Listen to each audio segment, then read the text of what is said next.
Good afternoon. Happy Valentine's Day. Welcome to Gainesville, Florida, home of the defending national men's champion, the Florida Gators. And with championships come fans who will sleep out just to get the best seats in the house. And part of the reason for today's activity, Denzel Aberdeen, a national champion last year, returns wearing a different uniform, transferring to Kentucky and now part of Big Blue Nation. He left behind some of his very, very close friends, including that guy right there, Thomas Houck, who has absolutely lit up the O-Dome, scoring 20 in 6 of 11 SEC games. This is a showdown for first place in the conference. The Gators now at the top, 9-2. Then there's Kentucky and Arkansas, who's got a game at home tonight. They are both 8-3. This is college basketball, and it is presented by Principal. Boy, college basketball in Gainesville is once again a thing. National champs last year, and all of a sudden the Gators very much chomping at the concept of perhaps going back-to-back again.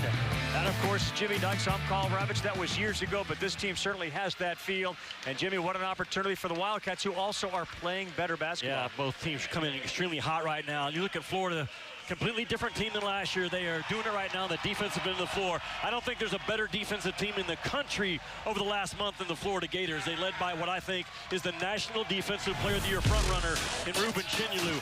Whatever you need defensively, man, this cat can get it done. He can guard the ball, as he does against Phylon here a couple of weeks ago. Deletes the drives of any guard out there in this league. He's got the capability of doing it. Any ball screen coverage you have to have, man, number 9 in white can absolutely get it done. Elite shot blocker as well.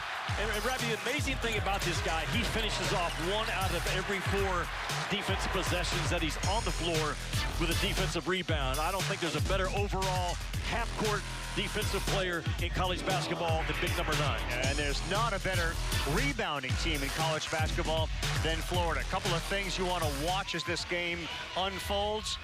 Florida has been outstanding early in their last 2 games. They have held A&M and Georgia to virtually nothing when the game starts. They have won 8 of last 9.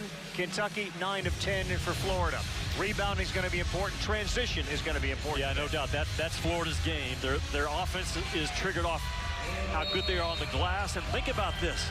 The last 4 opponents against Florida, they have missed 51 layups. It's one thing to get the ball at the rim against Florida. It's another thing to finish. An amazing statistic. 51 layups have been missed.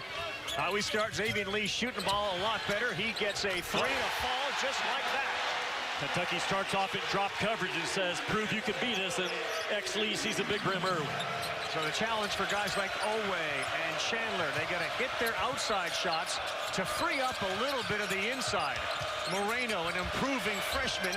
No, that ball was affected by Chinyelu.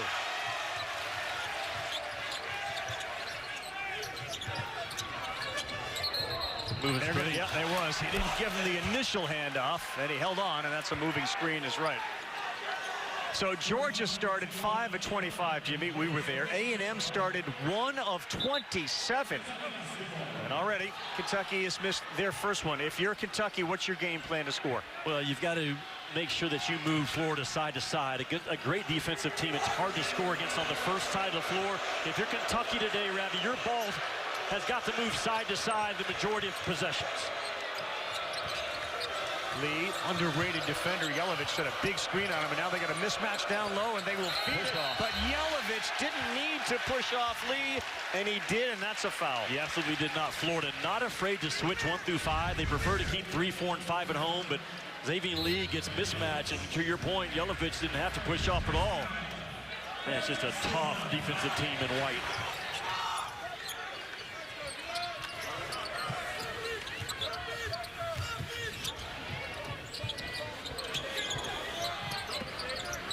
They double Chinyelu in the corner. That's Chandler. Condon, baseline reverse. It all starts off that cut, though, by Condon. I think the Florida bigs are the best cutting bigs in the college game right now. 5-0. It just feels like every trip so important to break a seal, and it's Aberdeen who does it. You know he's going to be wired to play today. The former Florida Gator comes back home. He's from Orlando. A lot of family members here. He will be wired for 2 hours. Remember, he started 5 games for the 2 guys that are actually in the house today, Will Richard and Walter Clayton, when they were hurt last year.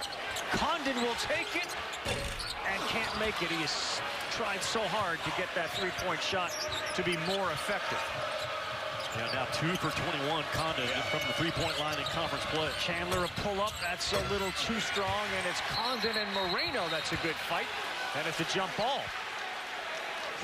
Possession arrow goes to Kentucky. Now, Denzel Aberdeen, and nothing else. This dude is a flat-out competitor and a baller. And Mark Pope had no concerns with Aberdeen being ready for this game. He said the reason why, he is an elite competitor night after night after night. And there's that warm embrace, a ton of respect still and love between Aberdeen and Todd Golden. Yeah, there is. That was not a hard-feeling departure. Aberdeen, a little too strong. Jelavic had it. He ripped it away from Lee. And that's going to be off of Oweh's leg. Yeah. Good hands by Lee. Those gap attacks for Kentucky got to be tight with that basketball. Florida, Ravi, they're so good at full body, 2 hands help when you drive that ball to the painted area.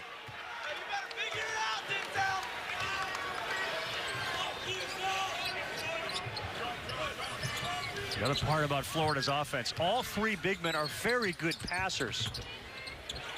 Lee in a ton of traffic, kicks it to Hauk, lays it up and in. Good attack by Thomas Hauk, who's averaging 18.5 in conference. Fast start again for the Gators, up 7-2. Aberdeen's floater, no. Right.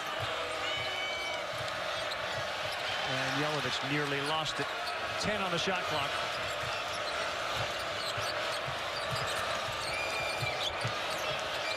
Boogie Fland, a clinic on defense, and Aberdeen shot too strong. We can talk how good Chandler is defensively. There's not a better defensive point guard in this league than Boogie Fland. Again, Jimmy, they've had shots in the paint that haven't gone, just the storyline you painted for us at the beginning. Lee again, yes! Hot start, watch it. This is what Florida's been doing to people, man. They have been body blows the last 2 or 3 ball games, delivering knockout punches. It starts on the defensive end, but man, when Florida knocks down a couple of threes to go with their inside game, they're not a better team in college ball right now. The Florida Gators, 4 out of 5, Ravi, to start this game.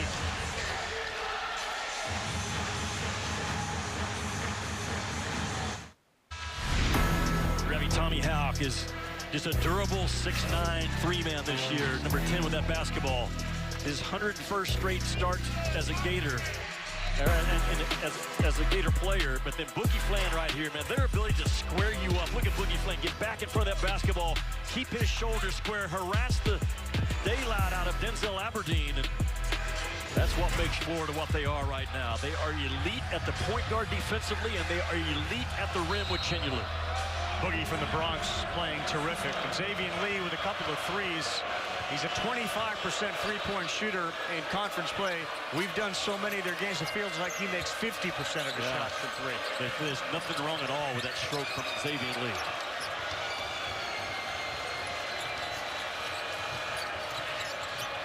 Chandler, a long one. Got it! Yeah, he loves the big pressure moments, and Kentucky had some pressure coming out of that timeout to get some type of offense on that possession. Todd Golden told us as Fland pulls up, that one is off to the left and short, and it's going to be Kentucky basketball. You cannot let Chandler have an open 3. You cannot let Oweh drive to the basket, and he does, but it's out of bounds. And it will be off of Kentucky.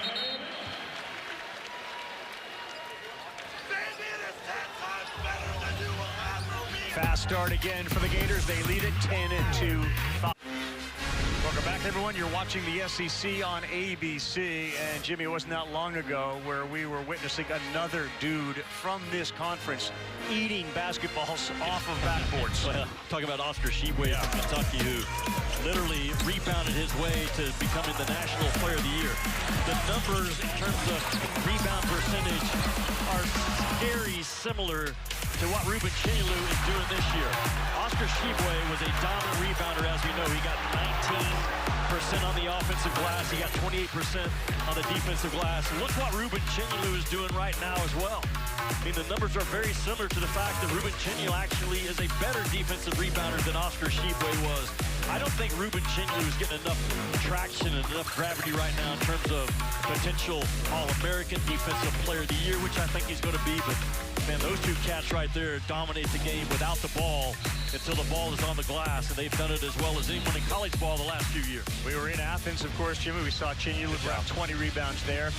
Ruben Chenyu's got 102 offensive rebounds. The program record for a single season is 112. He's going to blow that away, probably in the next game or two. Ravi, he gets Chenyu 1 rebound in conference play every 2 minutes. A good percentage is 1 rebound every 3.5 minutes. This guy is 1 rebound every 2 minutes. And 14 double-double leads the SEC. Like you said earlier, his last 3 games, 20 rebounds, 16 rebounds, 17 rebounds. And if you're just sort of surfing into college basketball post-NFL season, the strength of Florida is in their rotation, which is 8 guys, and they bring a 7-footer, Micah Handlockton, who was on the championship team last year, off the bench. Lee all the way left hand. What a start for Xavier Lee, who's got 8. Here comes Chandler the other way quickly. Jelavic forced to fade away, but it's a soft touch. Well, you're going to have to take and make some tough twos in this game if you're Kentucky. Not a lot of clean looks will be had by the Florida Gators. Both these teams know, Jimmy, even on made baskets, the other offense wants to push the basketball. No doubt. Houck so authoritative, and he will go to the free throw line as he missed that point. He is attacking the rim early. Todd Golden talking about how we want to defend Kentucky today. He said a couple of key things. You have got to make Oweh and Aberdeen, and he knows Denzel Aberdeen really well. You got to make these 2 guys make plays going to their left. And to your point about Colin Chandler, he said, not only can we not let Colin Chandler make 4 or 5 threes, we can't let him get off 4 or 5 threes. That's how much of an urgency we have to have defending 5 in blue. Moreno and Jelavic each have a foul, so it's Moreno going to the bench for Garrison. Colin Chandler is going to fly up this right side of the floor, and Xavier Lee just late and low. That warranted a reaction from Golden, who was screaming at his coaches. Didn't I tell them that earlier? Didn't we emphasize that? Well, he emphasized Otega Oweh so much this morning. Florida did. They put a red jersey on the guy that was playing the part of Otega Oweh. Chandler. Now they're going to get Handlockton with a foul there as Chandler attacked the basket. Colin Chandler's an X-factor for Kentucky, Jim. I know for most of the season you've talked about his ability to come up with the big shots and feel that he can be the best player on the team. Yeah, I think his belief in himself, and Kentucky has become a no-fear team. And I think it all starts with Colin Chandler, a no-fear guy. Just, he loves the pressure moments. A lot of times that no-fear becomes contagious. He's been making buckets for a long time. How long? Right here, all the way back when he was awesome. 18 months old, Colin Chandler. 18 months old, baby. Wait on it, though. Wait on it. Yes. Yeah, absolutely. A high five to you, Colin Chandler. Been making them ever since. Made 1 of 2. It's 14-8. Into the game, too. Another very good weapon. 3-point shooter, Urban Clavshar, number 7 for Florida. Stand-up defense that time by Jelavic. And this guy has been another X-factor, Isaiah Brown, another terrific shooter. Out. Got money. They, Florida, are creeping towards shooting 31, 32% from 3. That is so important because we've never had a national champion shoot 30% or less and cut down the nets. Well, they're 3 of 4 today, so that's 75%, and that's a difficult pass that was never going to get through. Spin, lefty, no, and a foul. And the versatility of Tommy Houck, we described him as a blue blazer guy Wednesday night because he can do a little bit of everything for you. He sets that ball screen and then pops off of it, gets his feet lined up towards the rim, which is so important for a shooter. No wasted energy at all, Ravi, with his feet or his hands from touch to release. That pass inside, Jimmy, on that last trip from Chandler had no chance to get through. There were 6 Florida arms, 3 bodies in the paint.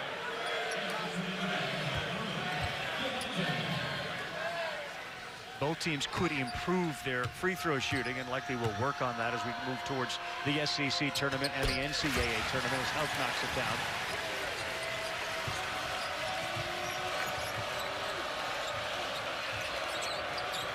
As for Johnson, Lexington, Kentucky kid into the game, number 2. And an offensive foul called.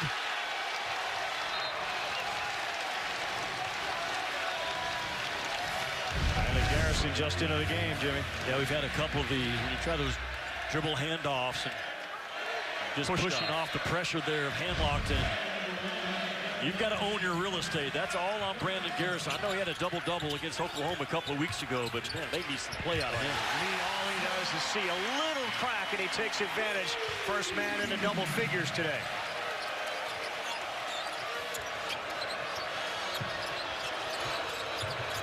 Just a red-hot start for the Gators. They are 7 of 9 from the floor, 3 of 4 from deep. Xavier Lee over the last 4 games, 21 assists, only 2 turnovers. Has not turned the ball over, Ravi, in his last 90-plus minutes now of action. His speed and his smarts gets him open on the offensive end and makes him almost impossible to screen on the defensive end. See who they used on the roadblock screen on that set? Yeah, that's what they do. Urban Clavshar. Yeah. That roadblock screen became popular in this league with Grant Williams at Tennessee, and it has caught on like wildfire, just clearing guys out. Aberdeen looked for a roller. They got 8 on the shot clock for Oweh. One-on-one with Clavshar. Pulls up for 3. The line drive, no good. Dioubate, and it's going to be called here against the Gators. It looks like Xavier Lee. It is. Dioubate, of course, another one of those guys that transferred from an SEC school at Alabama, and he's here. He is a bit of an undersized guy, and that is more pronounced in a game like this, especially against Florida's front court. Yeah, it is, but he has to play big today, and he's capable. He had a 16-rebound game when he played at Alabama at Houston. And that's all you need to know about 23 and Blues capability on the glass. Bad pass. Miscommunication between Garrison and Dioubate. 5th turnover for Kentucky. That Florida pressure is a real thing. Their team speed is electric, and their physicality, how long they are. Mark Pope knows if we've got any chance to hang in this game, we cannot turn that dadgum ball over at this type of a rate. Yeah, they're doing it too often. They're bringing in Trent Noah, a very good shooter, another kid out of Kentucky. They have got to figure out a way to stop them on defense and put points on, especially from the outside, to free up the inside game.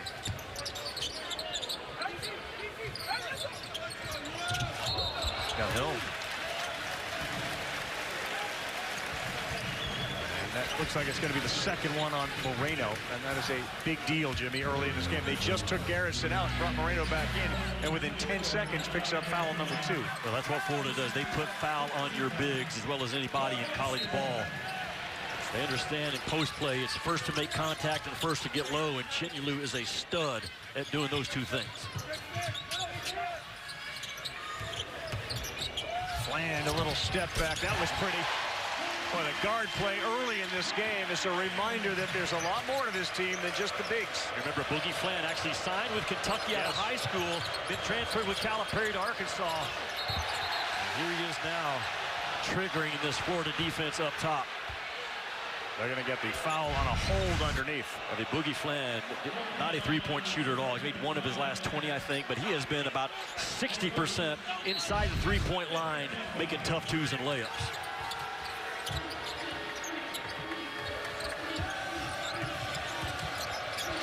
Dioubate, he has a mismatch here with Clavshar. Lowers it, no call.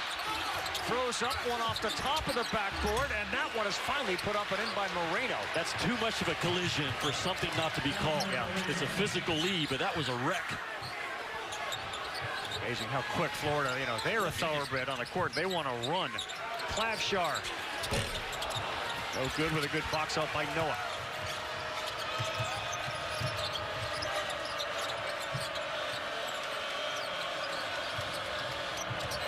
Going to be a great test about the development of that guy, Moreno, and they're going to be a jump ball, and it'll be Florida basketball.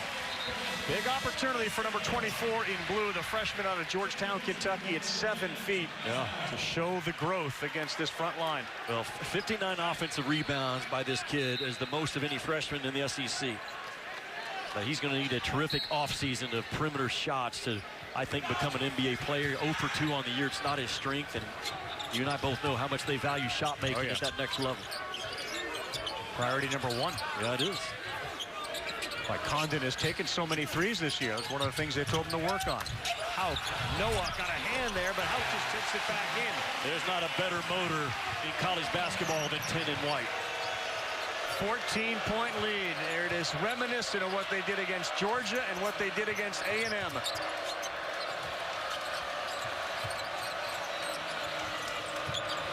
Jasper Johnson. Wow, banked it in. It counts for 3. Well, he's going to get one off, a shot, and he checks in about once every 2.5 minutes. Just a bucket waiting to happen that you cannot let roll. He had 14 big points, Ravi, at Tennessee. They're going to get Dioubate or Jasper Johnson. It's Mo Dioubate. Points to the paint. We talked about it, Jimmy, at the top, and already the Gators got 10 of them. Well, why? Well, Florida can pound you on the paint off the post-ups. They can drive the ball and pound you inside, and that's the motor I'm talking about with Houck. Drove the ball with force. First guy off the floor after the miss.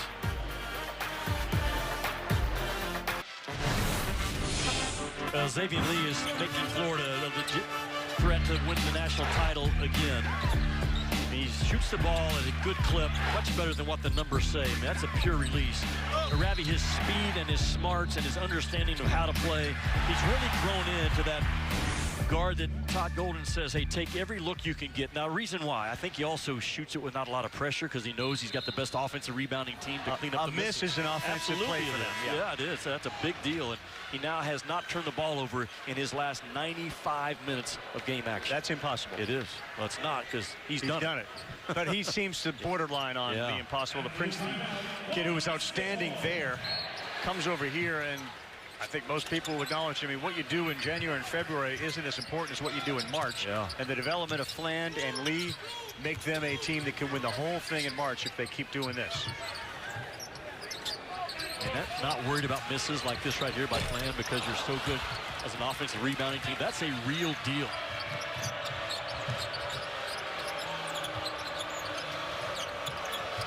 The way they've been shooting, that's a rare stop. Good backdoor move, and yes, Oweh. That is what he does best. Absorb the contact, and he's got a chance for 3. What a great job by Mark Pope coming out of timeout saying, you know what, we're going to get a burn cut right here. We're going to set Oweh up on that left side. And knowing that Boogie Fland's trying to get on top of him to take away that cut to the ball, and Oweh just reads it and breaks it off. Really well done by the Cats. 3 points away from 1,000 in his career is Oweh. There's an alley-oop. What a catch by Houck in a flight. Boy, he was guarded, and a perfect pass and execution. Houck's got a dozen.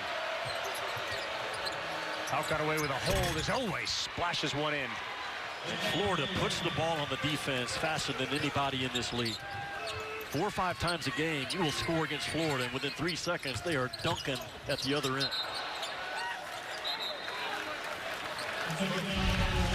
Florida times, Ravi, the leak out a little bit, but primarily it's Thomas Houck just again with a motor that's nonstop, all gas, no brakes down that right side. Jasper Johnson just puts too many guys on the ball and forgets about Houck as a cutter. I said it earlier. There's not a better front line in terms of cutting in transition or in the half court than what Florida has. Troubling foul number on Aberdeen, who gets a high five from Chandler. He goes to the bench. He picks up his second. Boogie Fland originally, to your point, was recruited by Kentucky, and that was, of course, under Cal. John Calipari. Jaden Quaintance was also in that class. They followed Cal to Arkansas. And an offseason in which Fland flirted with the NBA, the transfer portal, and here he is starring for the Gators. And again, transition not only to come to a new school, but become the point guard.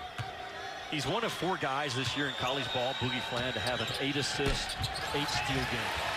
Kenny Lou offensive rebound, no, get another one.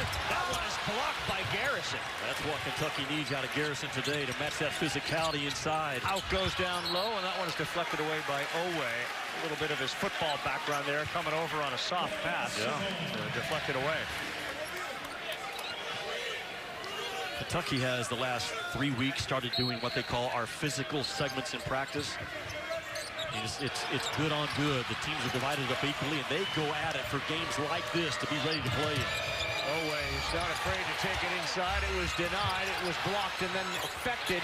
Jelavic is down on the ground with it, and it's Chandler who has it. Jelavic just got 8 up by that Florida pressure. Land, Lee, another one. Yes! Xavier Lee, 3 for 3 from deep, 13 points in the game. And what a pass from Boogie Fland. With that left paw, just threw a strike. Oh, a steal by Fland. Yep. Mark Pope wanted a timeout. Jasper Johnson dribbled into a turnover, and Florida and the Gator Nation is all up right now.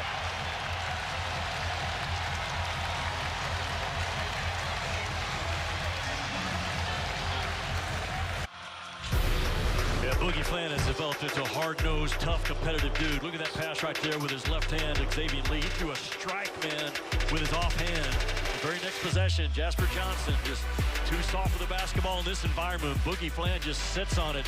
He gets Jasper Johnson to turn and comes in from behind with a rip right there. And again, you're looking at the best defensive team, I think, in the country. As others rank above them analytically.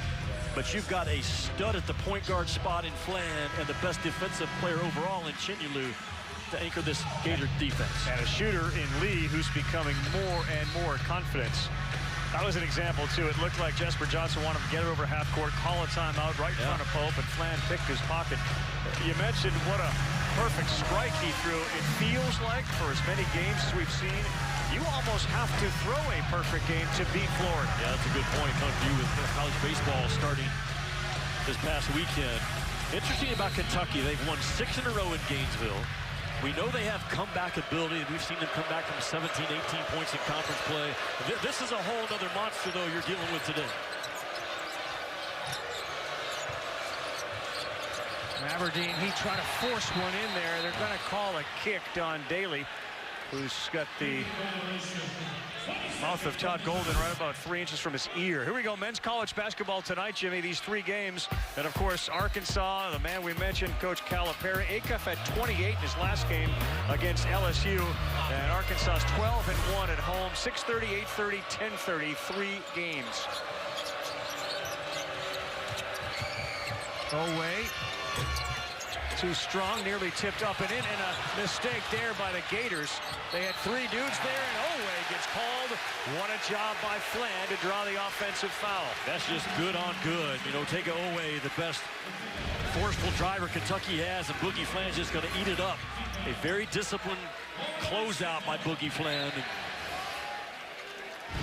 I think Florida's done a very good job, Ravi, making Oweh and Aberdeen go left and not giving Colin Chandler open threes in this game other than one. Turnovers are a big story. 3-point shooting is another one as Hauk is a little too strong.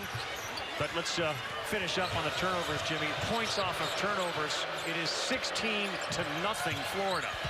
Jelavic, left hand, too strong. Another missed layup by an opponent against Florida. The defender didn't even jump. It's just a real deal, though. Like, you just anticipate the size driving that ball against him. Lee forced one up there. Chandler, good defense for Kentucky. I say all that, but at this level, you got to make layups, man. Jelavic is going to try to make a 3.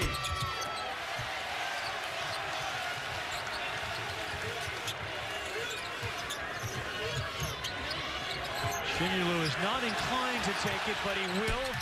And that's too strong. Oweh may have got away with a push on Hauk. His first 3-point attempt in conference play by Big Rubes. Not inclined.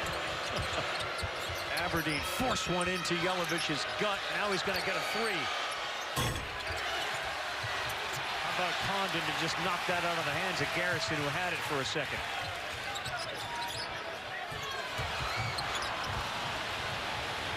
Aberdeen's got Jelavic. He challenges Hauk. That was a mistake. And Jelavic goes down, and that is going to be called a foul.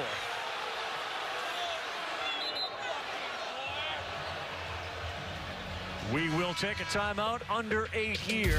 Foul against Florida. Shots coming up when we come back. So far, so good for the Gators. 2-21 in the series. You know, if LSU were to win that game, it could knock South Carolina off of the 1-seed line. So the story in this game, Jimmy, has been about those turnovers. Again, we referenced you got to really throw a perfect game against them. 9 turnovers to 16 Florida points. Florida has not allowed Kentucky to score off a turnover, and they have only committed 3. Now think about this. 7 different Kentucky guys have already committed at least 1 turnover. 9 total. And this Florida offense, Ravi, comes down to 2 things. Their glass offense and their transition offense. Everything else analytically is a notch or 2 below that. But their offensive rebounds, kick out for a 3, get fouled, and their transition, those are the 2 areas they just hammer people, and Kentucky playing right into it. Jelavic gets the 2 free throws. Substitution coming in for him. It'll be Dioubate. Kentucky has lost some ground here because they've missed their last 6 field goals as well.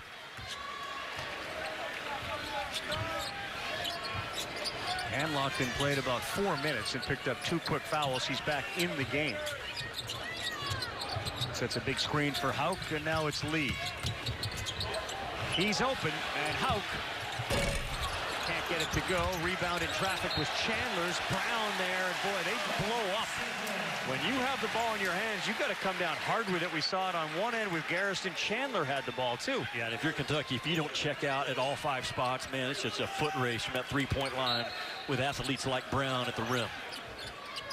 So it gives them, obviously, another chance, and they inbound it with 20 on the shot clock. Hanlockton's going to think about taking advantage of Dioubate, who was right there to deny it. The ball. Yes, it was. Don Daly was on that call, and that will now go to Kentucky. A great job by Dioubate, who's undersized in that position, but 4 or 5 inches to keep his shoulder square. And as soon as Hanlockton showed him the ball, bam, 23 in blue all over it. Big Blue Nation is familiar with this team, though, and its ability to come back. You mentioned it, the 2 comebacks against Tennessee. 11 and 14 points. Oweh, no, halfway down. And they got 3 on 2 for the moment. Lee pulls it back.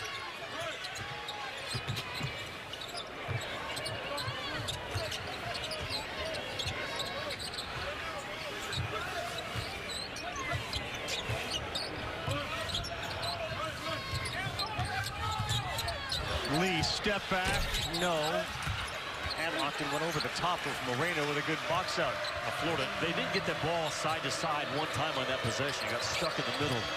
Oweh, left hand, pretty play. As good a driver as there is. He is a 17th player now in Kentucky history with 1,000 points. Flan got too deep. Oweh is ahead of the field. Chandler finds him. Moreno is wide open, and Hauk was there to upend it, and Moreno picks up his 3rd foul. And Ravi, the ones you have to make against Florida. We talked about it earlier, the number of layups that teams are missing against Florida the last 4 ball games. That's now probably climbed to 53 or 54. And Moreno with just a gut cut down the middle. I mean, these are ones you got to go up strong and finish. And the frustration foul is the one that bothers Hope and the coaching staff. That's his 3rd foul. He's gone for the half. Garrison comes in. But a whole bunch of empty trips down the floor for Kentucky. Gators have come up empty as well. They haven't scored in over 3 minutes and 30 seconds, and that will be Kentucky basketball.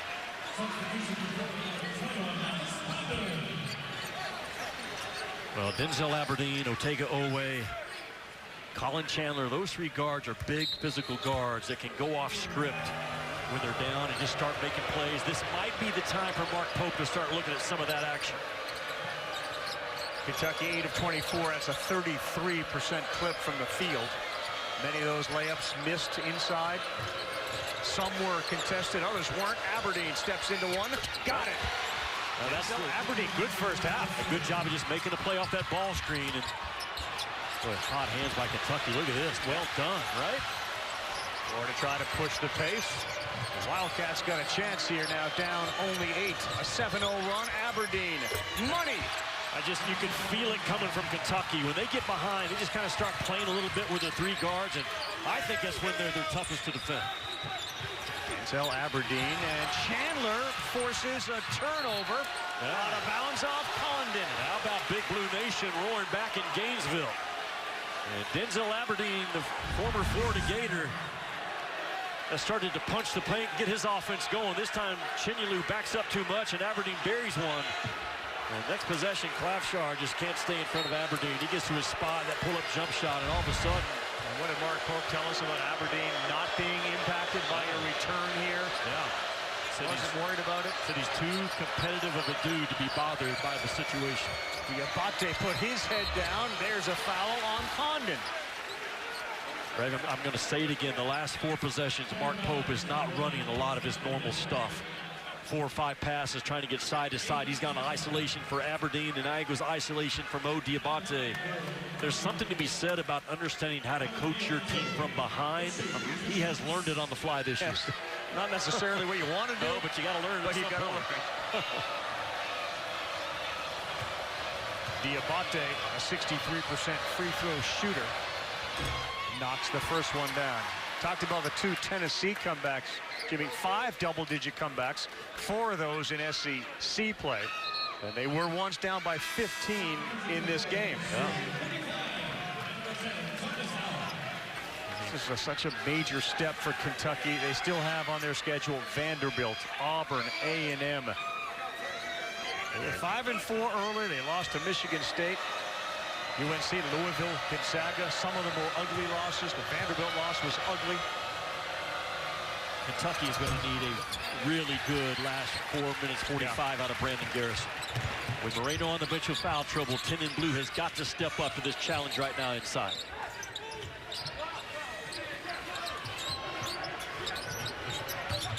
Double screen for Clavshar, who now has Garrison on him. Condon, the cutter is Hauk. In and out, Chinyalu, easy one. Garrison misses a box off on Chinyalu. No body on that body is a problem. 5th rebound of the game for Chinyalu, his first 2 points.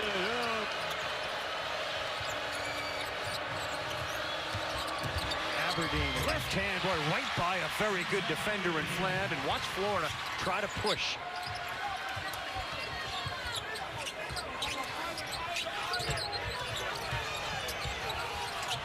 Condon double team. Dioubate nearly had him tied up. Clavshar, high arcing 3, finds the bottom. He has really developed a stroke, Clavshar. 48% from 3 round over the last 6 games is a big deal for Florida. Frustrating one. They nearly had a turnover as Chandler. He got Condon up in the air. Dioubate will go to the free throw line again, as he's getting active on the offensive glass. Well, a couple of old teammates are delivering blows for their respective teams this year. It all starts on the inside with Ruben Chinyalu. No box off, that's easy money for 9 White. And Denzel Aberdeen, very familiar with the O-Dome and getting downhill. Florida's made him go left. He's also made him play. Thank you, guys. Yeah, intense, isn't it? All the games, you can just feel the intensity rising as we move into February. Valentine's Day here, March on the horizon. You start to get into that part of your schedule. You got 7, 8 games left. Yeah. Well, this time of the year, you can be tired, but you certainly can't play tired or compete with tired energy. A big deal to me in this game, Florida not getting out and running because Kentucky hadn't turned the ball over the last 4 or 5 minutes. They're still with 9. They had that about 5 minutes ago. But the other issue, Ravi, Kentucky +2 on the boards. Shocking. The only time that Florida has been out-rebounded all year was game 1 against Arizona. So Kentucky doing a lot of good things to hang in this game so far. Yeah, 3-point shooting has certainly favored Florida. They're 5 of 11. Kentucky shooting is up a little bit here to 39%, but Florida's been out of their minds at 51%. Points in the paint going to be a big story in a game. And as you mentioned, fast break points. They've been able to limit the Gators here lately. So a 7-point game, 3:30. Moreno on the bench with 3 fouls for Kentucky.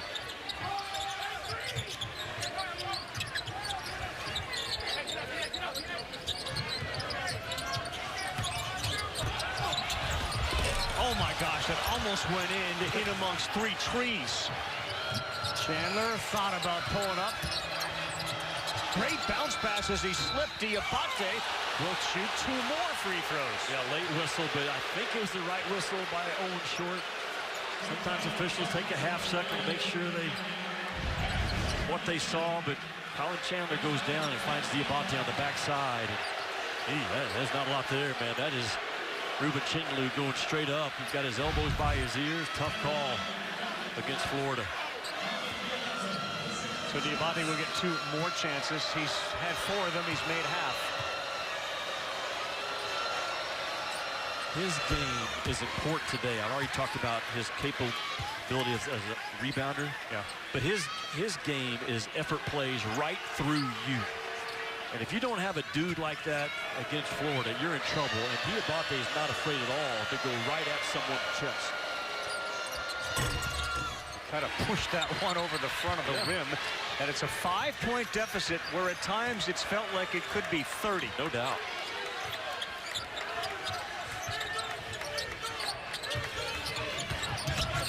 Condon. Diobate's there. And a pretty play by Hondo.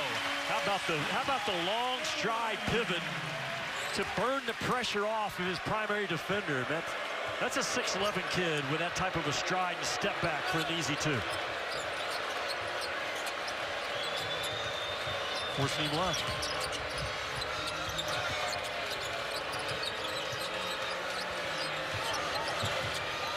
Aberdeen pulls up. No good. And how about Houck? Again, the son of a mom who's a volleyball player. Speaking of volleyball, get it down low to Condon. And they go 2-man game. Down low. Look out. That was an angry dunk from Ruben Chinlu, who now only has 4 in the game. Maybe a little frustration on that flush. That was nasty by Ruben Chinlu. And what a pass by Houck. Talk about force feeding a cutter. Oweh on a blow by, and instead of throwing it down, he kissed it in off the window.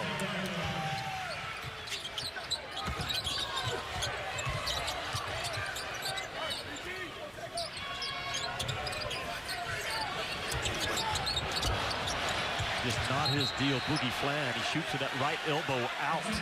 Therefore, the ball is always coming off with an awkward release. Watch Condon right here. This big step right there to get Dioubate to take the bait to the weak side. And this pass right here, and an angry Ruben Chinlu, man, on the backside. Is so smart. That Florida front line is cutting without the ball. And they're passing, Jimmy, just a number for you. In conference games, Florida coming in had 82 more assists than their opponents. 82. Today they have 8. And Kentucky's got 4. Yep. All the big men are so good. Condon is actually second on the team in assists. Yeah. That's how well they move that ball. And that's just in conference. Overall, it's even more one-sided. Oweh no good.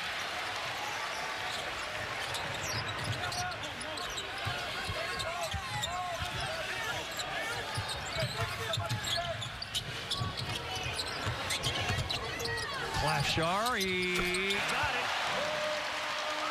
He doesn't need much space, does he? No, he's such a strong, tough kid that plays low.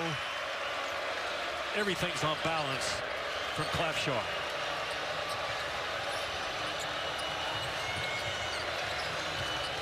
Aberdeen with a left, and another good job. Condon with the contest. Another missed layup. And Todd Golden will use his timeout. 22, shot clock 32, and look down the other end at Condon and Don Daly, the official, talking. Maybe some chatter between a gator and a cat.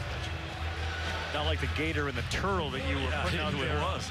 Social media. It went viral, didn't it? Everybody keeps asking me what happened to the turtle at the end of that video. He's okay.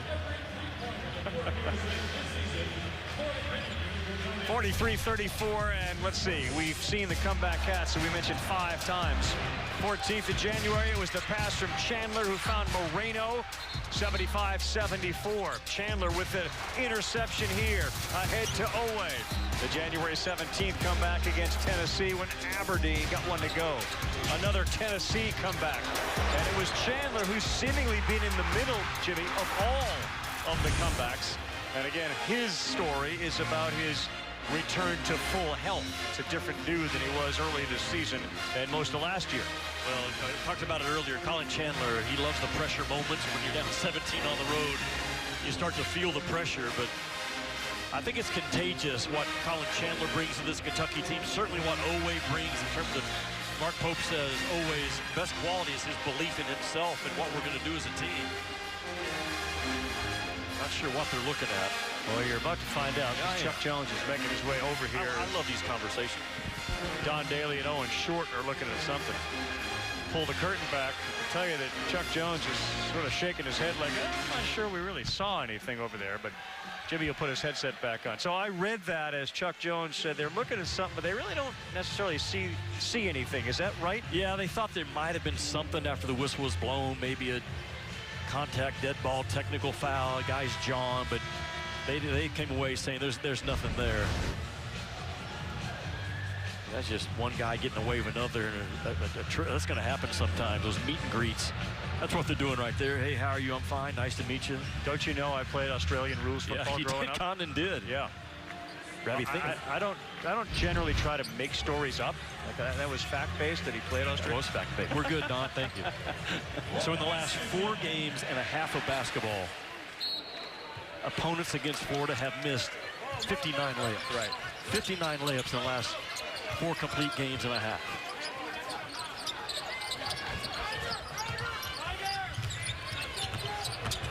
Clavshar.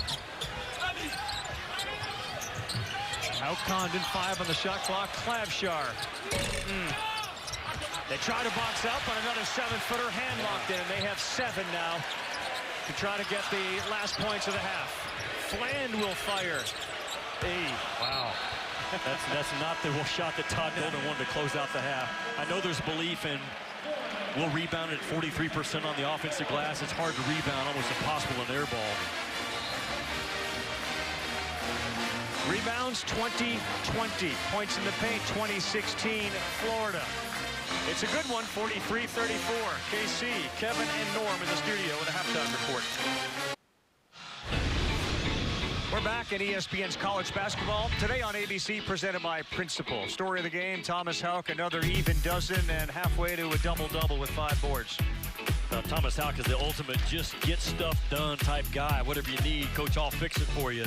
And Aberdeen, the former Florida Gator, doing all he can, man, getting downhill. He's made a 3, just a highly competitive guy in a Kentucky huddle right now that they understand how to come back on the road. We'll see if they can do it again here in Gainesville. Florida's won 4 in a row. The average margin of victory, Jimmy, is about 28 points. They led this game by 15 here at home. What's the challenge for Kentucky? How do they get back into it? Well, some good news for Kentucky. They're actually even on the boards in this game. Right. Remember, Florida only been out-rebounded 1 time all year. That's against Arizona. So a lot of things within the game.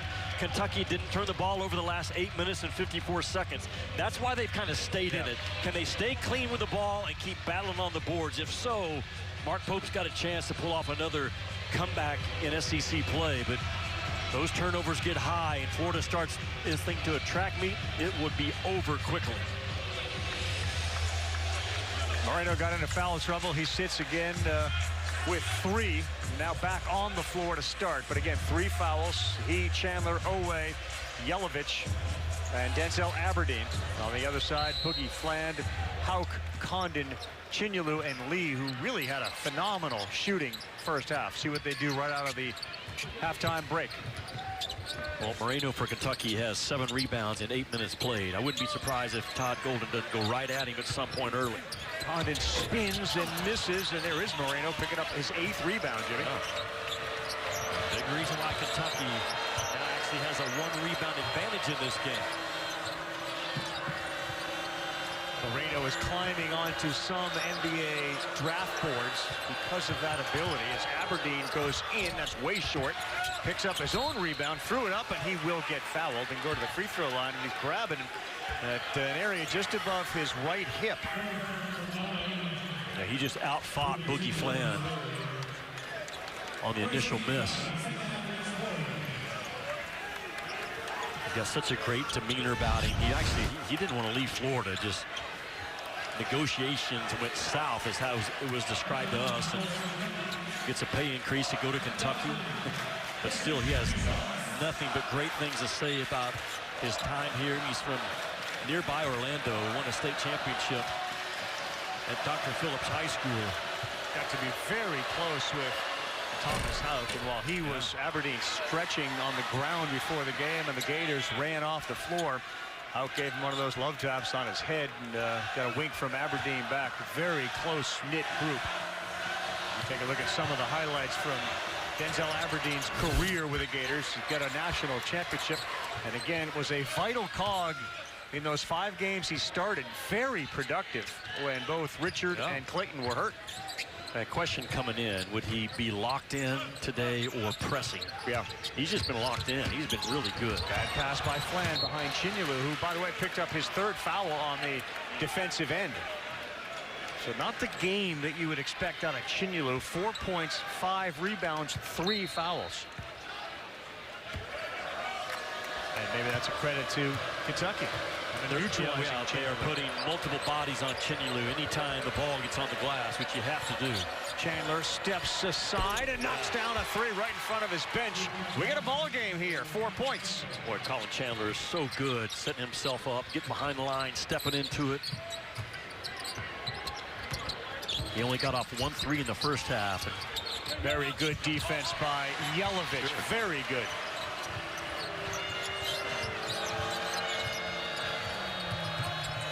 Great pass, Moreno from the flush. Chandler has taken over the game. That's why Kentucky's so dangerous. Aberdeen, Oweh, Chandler, those 3 guards, man, they can just make plays against good defense.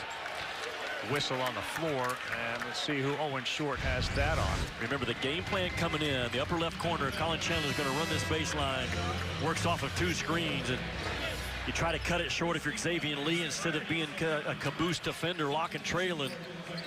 And Colin Chandler has made back-to-back big plays. One a 3-point shot and one a nice short roll find to Moreno. Jelavic picks up his foul. Just the first on Jelavic. Houck with Aberdeen by him. Jelavic in the air. A chance for 3 for Houck. What a tough cover is Tommy Houck. You've got to honest guard him, Ravi, because he's going to shoot that 3 ball, 32, 33%, knock him down. You come charging out at him, and Aberdeen just overcrowds Thomas Houck, and Thomas Houck right through the chest of blue jerseys. Covers that ball up like an SEC running back coming through traffic. Yeah, it's the kid that grew up literally wanting to be in Pennsylvania, a member of Gator Nation. The story of his lunchbox when he was a school-age kid with the Gator on it, and he's having himself a phenomenal game. 15 points. And he'll tell you Tim Tebow was the guy that kind of said, man, I love Tim Tebow, and I want to be a Gator someday. Yeah, Chandler shot short, easy rebound for Houck. Only white shirts were there. Lee, step back, splash. Xavier Lee is unconscious from 3.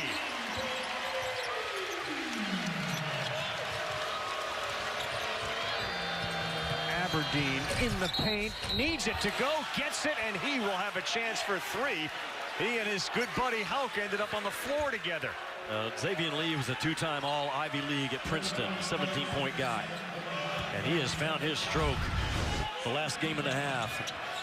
Colin Chandler just backpedals and gets his feet inside that 3-point line, and Lee reads it really well. And then watch Denzel Aberdeen, just the toughness in the fight. That is an uphill drive by Denzel Aberdeen. Good drivers are downhill drivers. Great drivers like Aberdeen are uphill drivers through traffic. Really well done. Xavier Lee's got 4 threes, finds Hand-Lockton, who finds Houck, who gets pushed from behind. But how about the ball movement and just the cutting of Thomas Houck? That's a word you hear all the time in shoot-arounds from the opposing coaches about Houck. Yeah, he's absolutely relentless without the basketball. And Ravi, even like for a heavy usage point guard over a 40-minute game, if the guy plays all 40 minutes, he might have the ball in his hands 2.5 minutes of the 40. What are you doing without the ball? And this kid is a star without the ball. His star is rising, by the way, Florida, because of his abilities and improved abilities. Three-point shooting. Remember, this was a bench player who last year played such a big role in the NCAA tournament, the Sweet 16 game. Now Houck is the star. 50-43. Jelavic is open and gets it to roll around and down. Simple is good. That's what Mark Pope has gone to when he's needed baskets in this game. Just two-man game, ball screen up top. Jelavic pops off of it. Perfect find by Aberdeen. Oweh right on Houck. Lee again. And that was a little quick on the release, out of bounds to Kentucky. That one was a little bit rushed, Jimmy.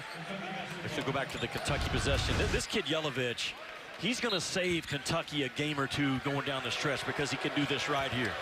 That physical screen into a pick and pop, and Aberdeen found him wide open.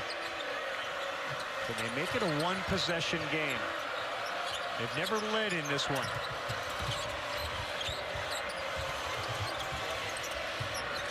Garrison, the roll. Good job. Hand locked in. Hard to throw it over a 7-footer.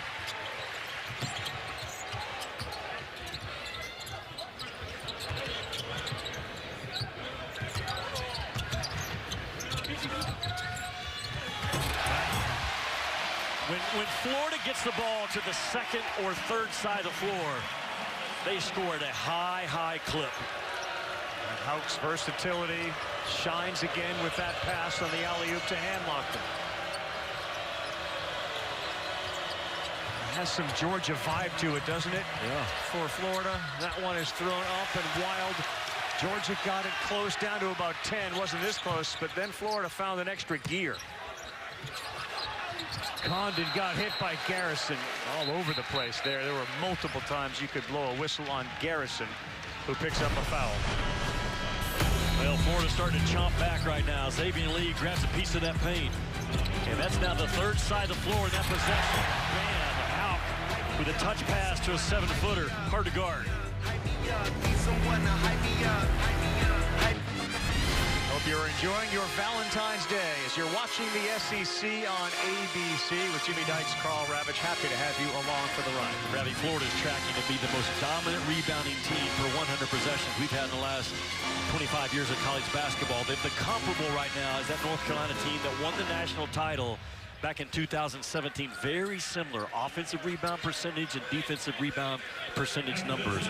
That's why I think this Florida team is a serious threat to go back-to-back Final Fours, if not back-to-back titles. But look what Kentucky's doing today. Winning that battle, and that is hard to do. Brandon Garrison reaches in, picks up a foul. Mark Pope puts his head in his hand. The big guys with Moreno and now Garrison starting to pick up fouls. That's his second. Aberdeen and Oweh each have 2. Moreno has 4. Condon pressuring Garrison again.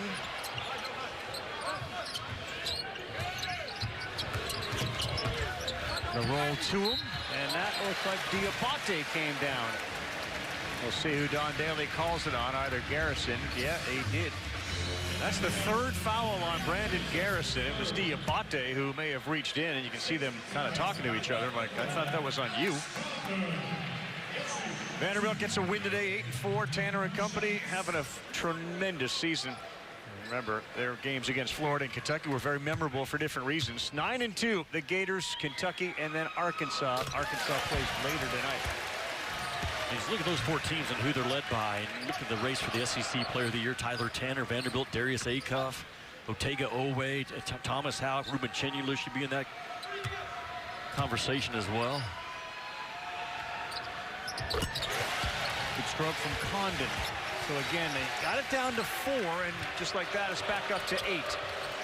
Since January 28th, no team has allowed fewer points off turnovers than Florida. They just don't turn it over, and you've got to earn everything in the half court. Yeah. Oh boy, Oweh just tried to lay it up with the left hand to avoid a block, and he got stuffed by the rim, but he'll get 2 free throws. If you don't get on top of Ortega Oweh when he's on that left side, he's coming to the ball. You lose the race. Yeah, you're going to lose the race. Yeah, you're Kambusik, a guy that's coming at you downhill. I describe he and Aberdeen as uphill drivers because their ability to go through traffic, and he's as good as they'll have in this league. Oweh's first free throw is good. Jimmy, again, we talked about how Florida's won 4 in a row, and their average margin of victory has been 28. So this is a little different feel here for Florida with 15 and a quarter to go. It's been a while since they've had that game pressure on them down the stretch. We'll see how they handle it. And on the other side, we've chronicled how Kentucky has had a number of comebacks. Dioubate just kicked it out of bounds because that was apparent Condon layup. Well, we know Kentucky has a zone, and it's not a good zone. That's straight from Mark Pope. It's not a good zone. No. It's just when we play it sometimes makes it good. And Florida, we know three-point shooting is not their strength. I wouldn't be surprised to see a possession or 2 from Mark Pope.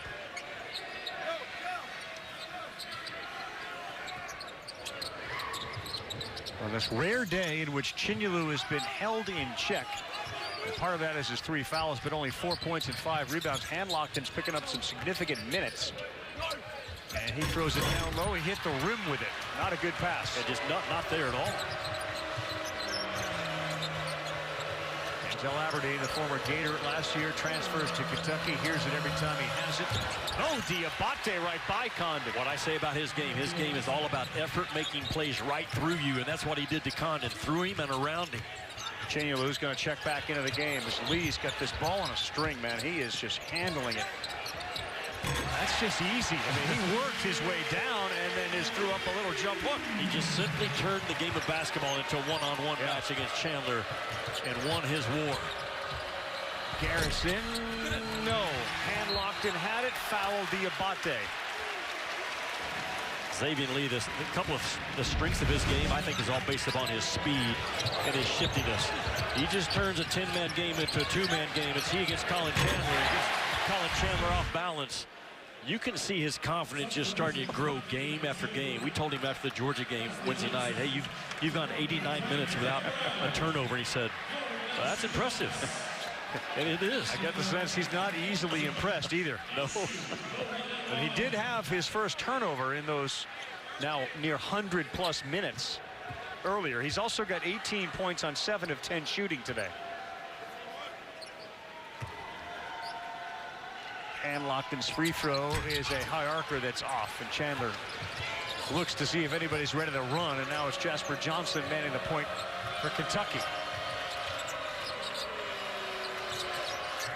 Dioubate rolls, and he finds Handlockton there waiting for him, so that wasn't comfortable.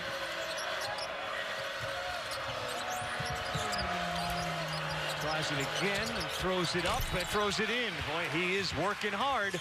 Another play by Dioubate. I thought he would be a key guy in this game because his ability to make plays through hits. Hauk will launch.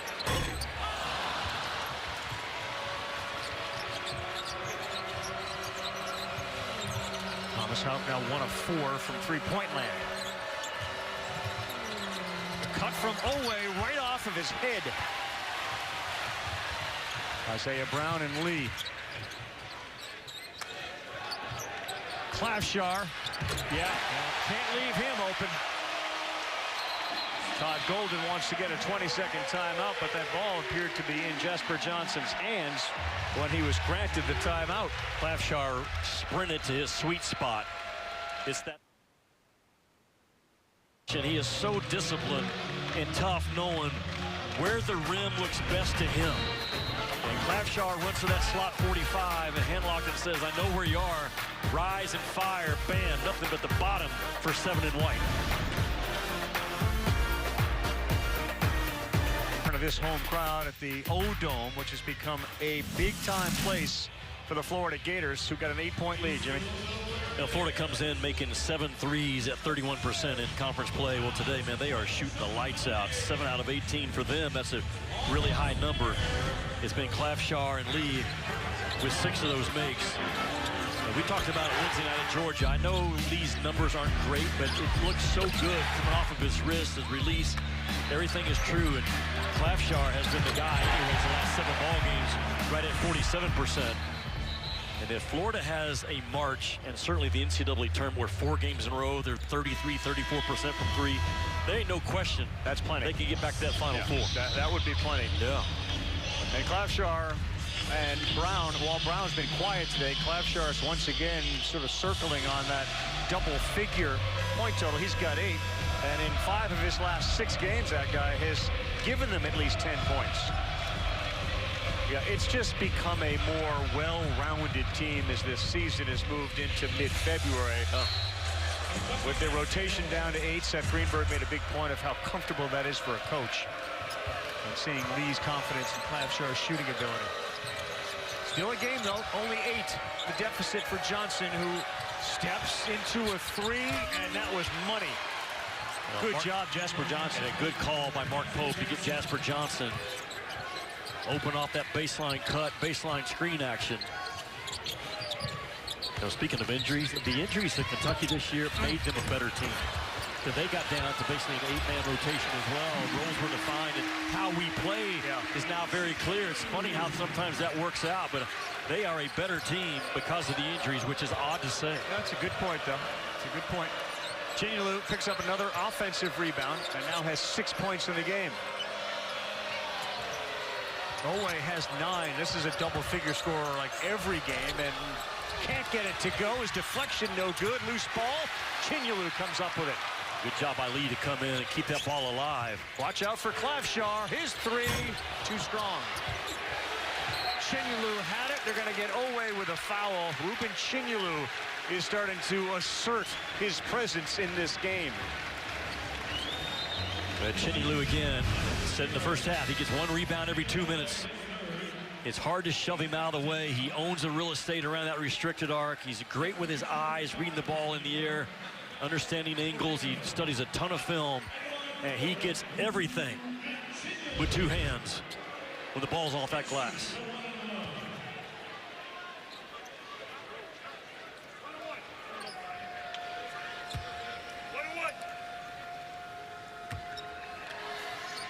Ravi, the value of Chandler defensively. Yeah. Florida only allows 94 points per 100 possessions when he's on the floor.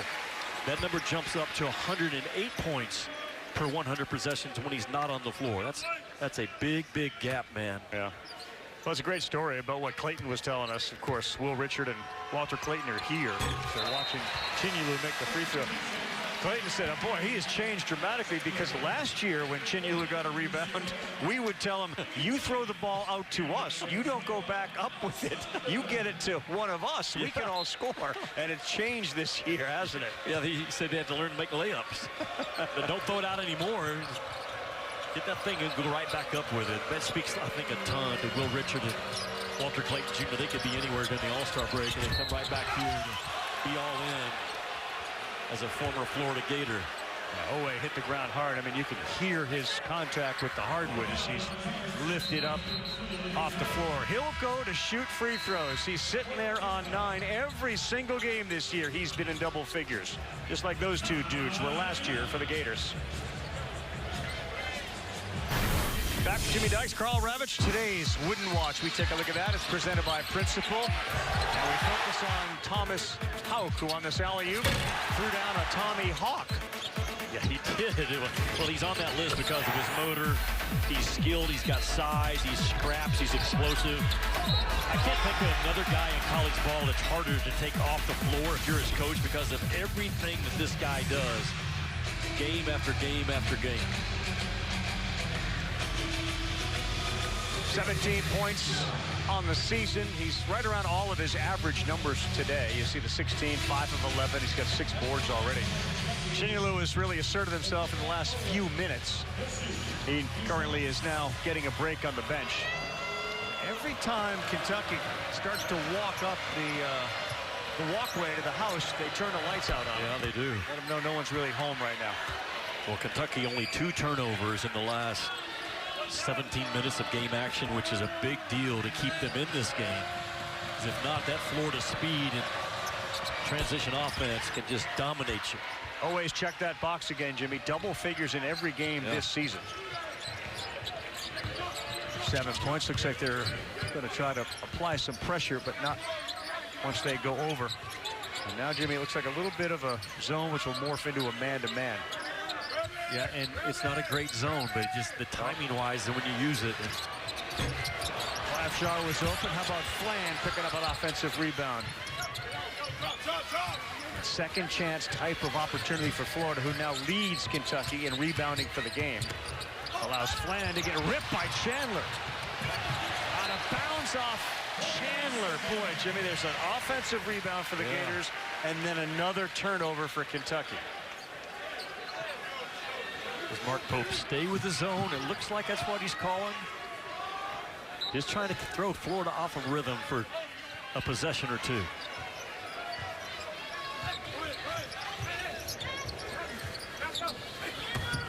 Condon bodying Moreno, the freshman, straight up. Another offensive rebound, throws that one up, and somehow it goes in. How about the fight by Condon? Just outworked Moreno, maybe afraid of foul trouble, but great set of paws on Condon. And the turnover hurts Kentucky. Missed layup there for Oweh. And it feels like a dangerous time with about 10.5 to go. So Flan try to thread the needle. That ends up in Brown's hand.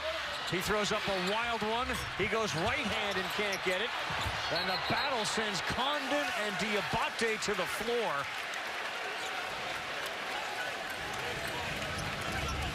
That'd be great rebounding teams. That's what Florida is. They don't just rebound against the opponent. They rebound against each other. That's what Florida does. They get in there. It's just best man come away with it. Condon outworks 3 blue jerseys. You know, Dioubate, you could see him motioning to the officials there because the call is on Dioubate. He immediately motioned to the officials that my shirt was being grabbed. And that certainly grabbed the attention of our 3 officials, Don Daly, Owen Short, and Chuck Jones. They're going to look at something. The following play is under review at the official's request. So it's not a challenge. It's not an appeal. The officials felt like they saw something they need to go back and take a look at. So it's neither team right now that's in jeopardy of losing a timeout.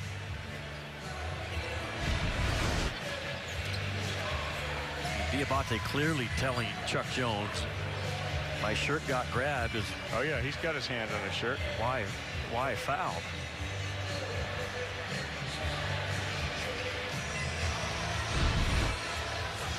So as they continue to look at that, we remind everybody the SEC Network's got plenty more men's college basketball action tonight. Tennessee Volunteers. After review, common foul, play stands. Common foul was against Dioubate. LSU, Tennessee kicks things off at 6. South Carolina and Alabama. Both games available on the all-new ESPN app. We will have a Wednesday game in Tuscaloosa, Jimmy, Arkansas and Alabama. Both teams at home. If you look at the sort of global look at college basketball today, but even the ranked teams on the road were pretty much handled by the ranked teams they were playing at home. Yeah, think about that matchup Wednesday night. 2 of the best point guards in all of college ball, not just the SEC. Darius Acuff from Arkansas, LeBaron Philon. Man, that'll be a high level. A game that could easily get into the high 70s in terms of possessions. They were looking for a hook and hold, Ravi. That's what they took a quick look at, but come away just a common foul, and Condon at the free throw line. The kid from Australia who made an impression during the NBA Academy and throws a free throw up to the right and off.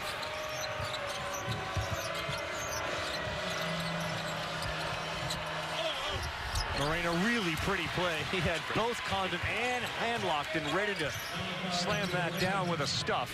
And Mark Pope's going to stay with his zone. And during that monitor review, he said, we're going to the 2-man game on our next possession. Executed 10 out of 10. Isaiah Brown doesn't have a point yet. He throws one up to Condon.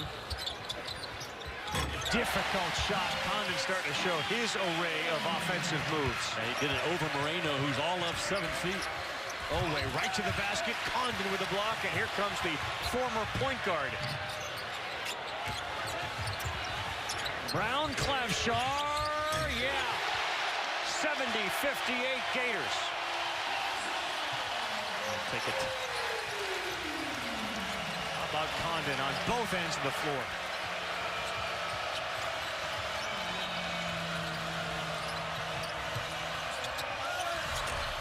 Moreno no good. And you could sense around the 10:30 mark that the Gators were finding an extra gear.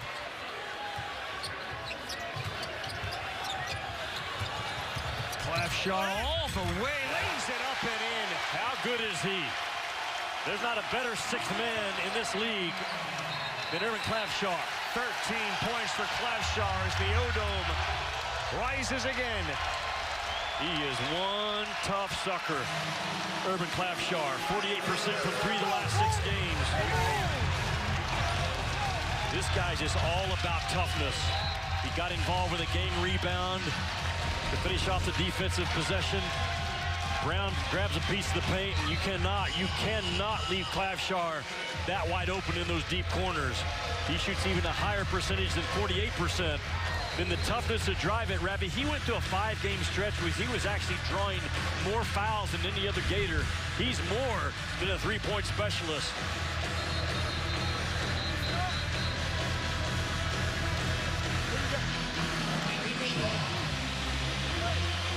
This is bother Clavshar in the right way. Watching him today, you and I were at the pregame shoot-around. Doing the shooting drills, he would miss one, and you could tell it really bothered him. Not his confidence, but great shooters, they hate to miss, and that's what's 7 in white. That's how he's wired. Points off turnovers, 23-10. And again, the continuation of the frustration for Kentucky to turn the ball over, to allow the offensive rebounds, to give Florida second chances when they don't need them. Yeah. And yet you give them to them.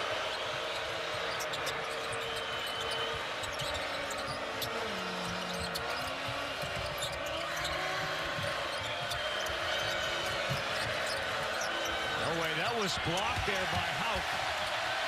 Ryan's got his head up immediately. Because of Oweh's unorthodox shot, he can get to it. No. Another 11 for Condon, who picked it up.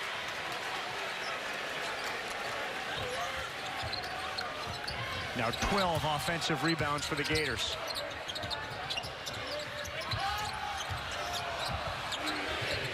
Clavshar's going to have to fire an off-balance 3, just short. 13th offensive rebound. Thomas Hauk, and Kentucky looks tired. And they're going to get the whistle on Johnson. They just wear you down, Florida does, on the glass. Kentucky hung in there the first half, and now the numbers starting to grow to Florida's advantage. Just relentless at all 5 spots. Look at those rebounds, plus 10 for Florida so far in this second half, just 12 minutes in. Yeah, they're relentless, Jimmy, on the rebounding side. They're also, when you watch Kentucky, we've seen them so many times, when Oweh will make a cut, in many instances, he'll get to the basket. Florida has guys that fill the lane. They do. They don't let you get to the basket like other teams do because they're so athletic and they're so big. Todd Golden has the number 5 defensive efficiency team in the country coming in. It's all based upon their ability to square you up. It starts with Boogie Flan behind Condon right now, 0 in white, winning that point of attack. They give you nothing. There are no free cuts allowed against the Florida Gators, to your point. Danger zone, right? If not beyond for Kentucky. Yeah, we may have drifted beyond that. Chandler throws it up, man. He can make the tough baskets. Again, in traffic.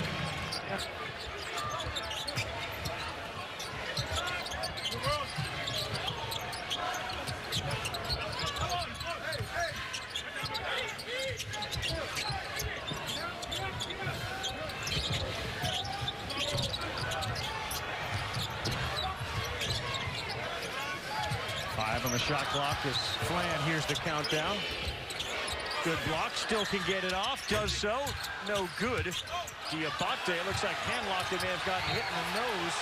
Noah may have gotten away with a push. And every single member of the Gators bench was up there to point it out. Man, does Florida play hard, though. You can talk a lot about their defensive rebound numbers, how good they are defensively. They work. Don Daly sending everybody to their respective benches. Golden is upset. Jimmy's not upset. You stay with us. ESPN's presentation of college basketball on ABC will return after this message and a word from our ABC stations. There's not a lot of room for error. They certainly should not store their luggage yet, but I believe the SEC is going to have Following 11 the teams review, in. common foul on 9 blue. 2 shots for Florida. 11 teams in. They got 14 a year ago, not quite that heavy. And Florida right now looking like the team that's built to go the furthest in that NCAA tournament. And that was SEC only. Is there a first-class team from the SEC? I think it's sort of a loaded question here. No, that would be in first class? Well, the first class in the national jet, where teams are going to be a 1 or 2 seed. Florida could get there. They're favored in every game right now, according to Ken Palm, from here going forward. They have to finish the year at Kentucky, but if they were to do that type of a run, absolutely Florida will be in first class as probably the most dangerous 2 seed in that NCAA tournament. Well, the lead has grown to 15. They're trying to repeat as national champions. Of course, they did that under Billy Donovan. There is an increasing chance that they could certainly contend for it again this season as Oweh dribbles it right out of bounds, and Pope is not happy. Todd Golden told his guys this year, hey, we don't have Walker Clayton Jr., Will Richard, Elijah Martin to bail us out as shot makers. We have to be nails, is how he put it in a film room one day. I was in there with him. Defending, rebounding, and a low turnover team. And, well, that's exactly how they've gone on this run. If you think about it, the only sophomore, Boogie Flan, that is having a major impact. The other guys are all juniors and seniors. It's a very mature team that he's got here.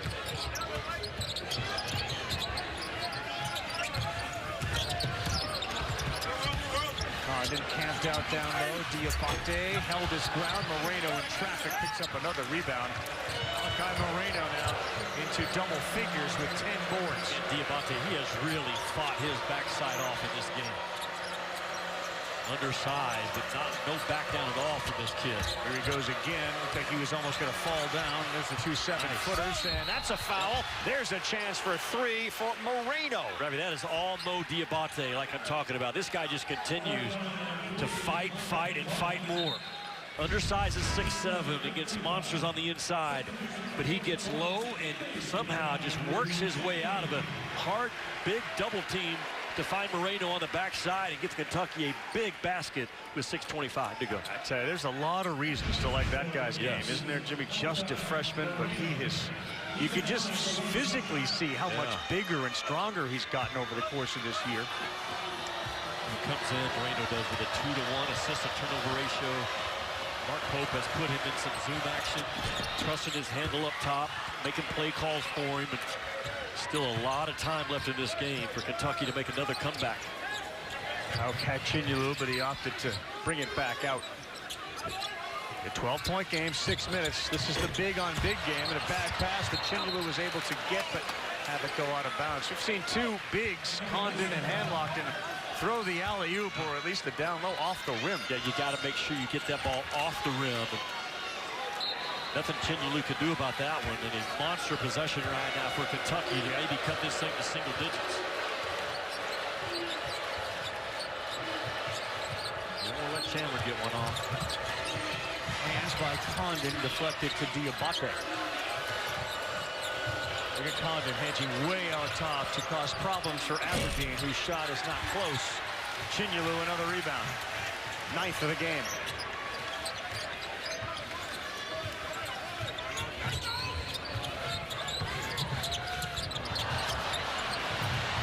And that one is going to be won by Aberdeen, who throws it down.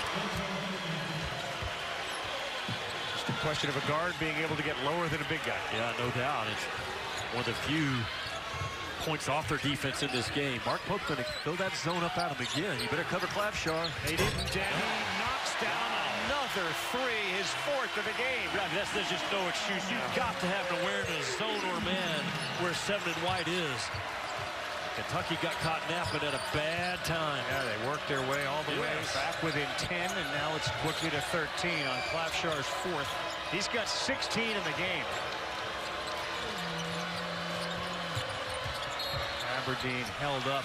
Again, it's felt this whole game like one team is just having an easier time on the offensive end than the other. Yeah, look at Kentucky, just not organized, not urgent, not talking to the ball, talking to each other. And Clavshar says, just thank you very much. That was a very slow, lazy, developing zone by Kentucky that cost them 3. Of course, Clavshar showed up in Florida. He thought he would make an immediate impact. He had been paid while playing in Spain, so he dealt with some eligibility issues. He's out of Slovenia, and clearly he and Brown have been a spark. Wow, Colin Chandler right in front of Mark Pope. This is when he is at his best, Colin Chandler, where Kentucky gets backed into a corner. He loves those moments. He's got a dozen. Can they get a stop?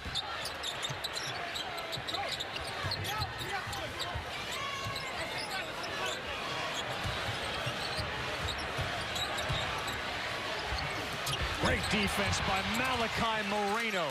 5 on the shot clock for Lee. Out. Oh! 2 strong Chandler runs. Condon fell down. And now back into the play defensively. Passes to Moreno. A cut from Dioubate. Second chance. Bad one there. Yeah, the size. Yep. Finally got to Dioubate. Thought Moreno may have had a chance to put it up like himself, it, yeah. didn't it?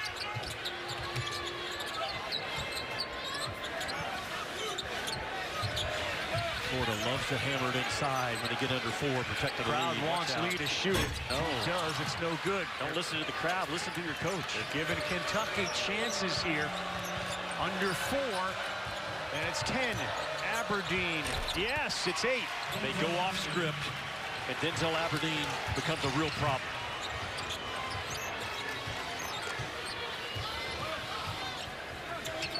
There's just a belief about this Kentucky team. They are never out of a game. How about that defensive stand Moreno just had on that shot block of Chandler? Clavshar, dagger. Why? If he beats you doing something off the balance inside the 3, pat him on the butt and say, well done. But that's on you. If you're Kentucky, let that guy have airspace. Urban Clavshar's been outstanding. He now leads the team in scoring. 19 points. He's knocked down 5 threes. And every time Kentucky starts to climb the stairs, Urban Clavshar has slammed the door on him. No defense for the Cats when they need it most. Clavshar and the Gators up at home by 11.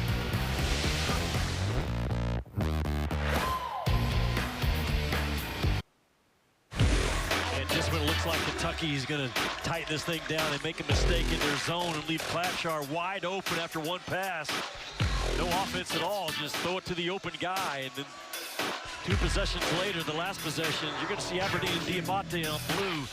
Man, 2 guys go to the roller. Why in the world? I mean, Clavshar, the ball is the threat. And back-to-back defensive mistakes by Kentucky has Florida now up 11. But, man, Clavshar, how good has he been? 5 out of 11 from the three-point line. That three-point stroke from this kid makes Florida a legit national title contender. Without question, on a day that Brown has not scored a point, the rotation of Clavshar and Lee, coupled with Flan passing the basketball, has reminded everybody again, this is more than just a big front court team. Yeah. A very frustrating game for a Big Blue Nation as Chandler steps beside Lee. And he's been so good. Chandler with 15. I think he's shooting probably 60% from 3 in the last 4 minutes of close game. That's how good he is in big moments. Condon lost it. Hauk was there to deflect it to Lee. Again, a 50-50 ball won by Florida. Got to be a stop right now by Kentucky. Alley-oop to Chinlu, and Chinlu just whipped it out of the air like he was was just bigger and stronger than everyone else. He has not played well. He's got a double-double in a big-time game. 10 and 10, 15th of the year for Ruben Chandler. Aberdeen. No. And it's Florida basketball up by 10 with 2 to go. Moreno has played a big chunk of the second half with 4 fouls.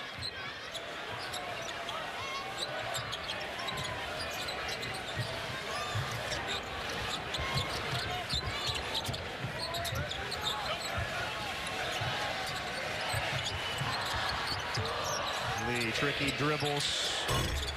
No good. Another good traffic rebound from Moreno.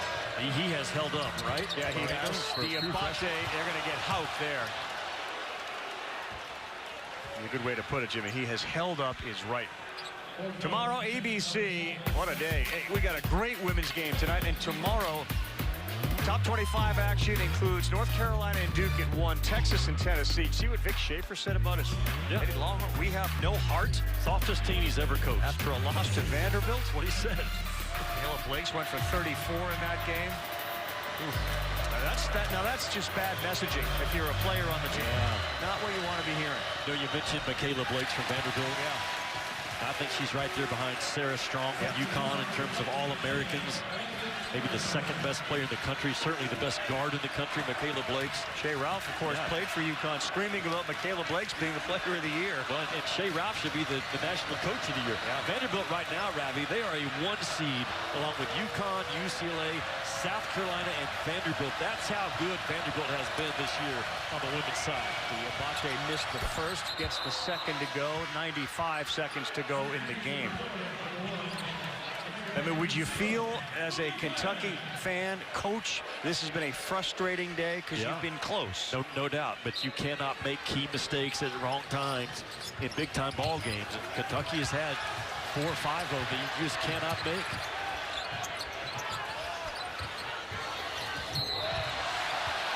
Denzel Aberdeen pushes Flan to the ground.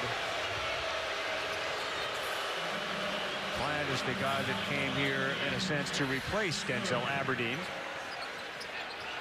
Well, Denzel Aberdeen has handled this game well. He's got 17 points. He's made right out half of his shots. He has competed his tail off. I still don't think he really wanted to leave Florida at his core, but the negotiations broke down, and Florida didn't quite have the money to keep him here, and he found a great home in Kentucky. Who did have the money that was apparently what the team wanted, meaning the Aberdeen team. He won a state championship, I mentioned earlier, Dr. Phillips High School, about 90 miles from here in Orlando, so a lot of family members here today. And he's a great kid. Yeah, has 2 dogs and wants a third. Anybody that has 2 dogs and wants a third, hey, I'm in with them. He's in Jimmy's world. He's in my world. They call him Zell. Florida kids love him still. Yeah, I know they're tight with him. Yeah, they are. Boy, Oweh just absolutely blew him up. There's such a great sort of football mentality about Oweh and the way he plays. You talk about downhill, but contact, not a problem. Of course, the brother is in the NFL. Well, he came in today with 5 straight 20-point games or more. And today, frustration only 11. But again, Florida, for an hour in their game day practice, put a red jersey on the guy that was representing Otega Oweh. He had everybody's attention defensively coming in, and it paid off. 15, by the way. We talked about missed layups, Jimmy, when this game started. 15 missed layups caused a lot by Florida's just presence of bigs. 15 of them. So now that's 66 missed layups by Florida opponents in the last 5 games. Yeah, so as you get set for the NCAA tournament and picking brackets, and you watch the team you have against Florida missing layups, it's not a new thing. It's their impact on all teams. It's interesting, Ravi, Florida's offensive and defensive efficiency numbers right now are actually right there, if not slightly better than where they were a year ago this time. Just more stuff that says keep an eye on these Gators going forward. There'll be a rematch in Lexington. Yes, last game of the regular season. But Florida very much driver's seat as the foul called on Garrison. A quick one from Don Daly. Very much in the driver's seat in the SEC as they have taken care of business. Texas Tech, Arizona. The Arizona Wildcats, of course, #1, 6:30 Eastern time. 13-0 at home. The Cats average about 88 points against the Texas Tech team that scores about 72. When we mentioned Acuff's heroic performance, and then Gonzaga, Santa Clara at 10:30 to put you to sleep. Santa Clara's got a chance to win the WCC right now. One of those teams that probably hasn't gotten enough love on Valentine's Day. I would have thought maybe this would have been the Jimmy Ducks. Let's do the all-heart team, but we didn't get that today. No. Well, this guy would be on it. Thomas Houck. That's the thing that every coach in the league, you start talking about Florida, you mentioned Tommy Houck. They just talk about his relentless motor that this guy plays with. 8 points, 1:20 to go. Houck's free throw is good. Thomas Houck now with 17 to go with his 8 rebounds. Kentucky played really hard in this game. They just didn't play well enough. Like you said earlier, you almost have to pitch a perfect game right now against Florida to knock them off. Aberdeen gets it to go. Oweh with a touch foul against Lee, which will send one of the better free throw shooters in the country to the free throw line. Yeah, well, they're going to make Florida make free throws now. It's only a 7-point game with 1:07 to go, so Florida still with work to do. Look at the upcoming schedule I mentioned earlier. Florida's favored in every game from here on out. If they do that, they're going to be sitting there in that 2 seed. They still have work to do right now on Valentine's Day on their home floor. Keep an eye on Arkansas. Of course, they entered with the same conference record as Kentucky did today. They have a game at home tonight. If they win, they'll obviously move ahead of Kentucky, and then that game could very well be for first place in the SEC. Boogie Fland talked about how he and Xavier Lee have really formed a bond. They are roommates anytime they go to road games. Just all those small things matter for two guys that transferred in and trying to figure out how to play within this system and with each other. You can see that chemistry growing game by game, if not bounce by bounce. I mean, Lee and Clavshar were the difference today. They have 39 points between them, and they've made 9 of 18 three-point field goals. A mistake by Fland to foul anybody at this juncture of the game, but it'll be Moreno shooting 2 free throws. On the other side for the Kentucky Wildcats, Big Blue Nation, Tuesday, Georgia at home. Auburn, you have to go on the road. Difficult game. Vanderbilt still there, and of course A&M. As difficult as Florida is to play against, A&M presents as unique a challenge, right? Defensively as even the Gators do?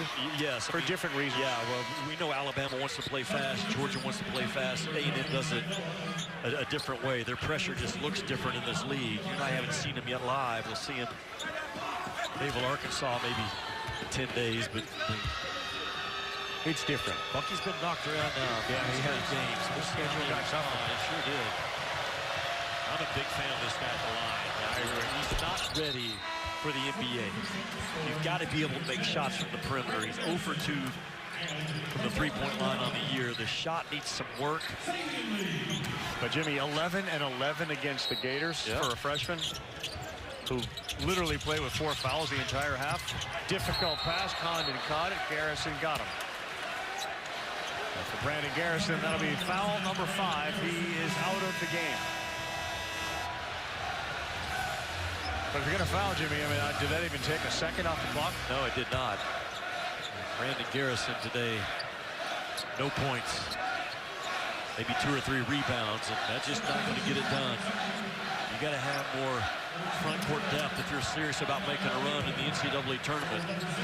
Garrison's a big part of it that has to answer. I mean, Condon's a 58% free throw shot. There's not plenty of time, but there's enough time for Kentucky. Yeah. Better today, 5 of 7 so far. That one no good. It's amazing how much work, he, of course, with the NBA Combine and learning about himself, how much work he tried to put in to shoot three-point field goals. Because we've been at all the shoot-arounds, we've been at a lot of practices. He's constantly taking threes. I think we won't break down his shot, but he catches it and drops it and then brings it up. And I just don't think that's the stroke of a really good shooter when they do that type of motion. 8 points, less than a minute to go. Don't let Chandler get loose. Clavshar's right there. Chandler's shot is short. He follows it. Now it's going to be Aberdeen.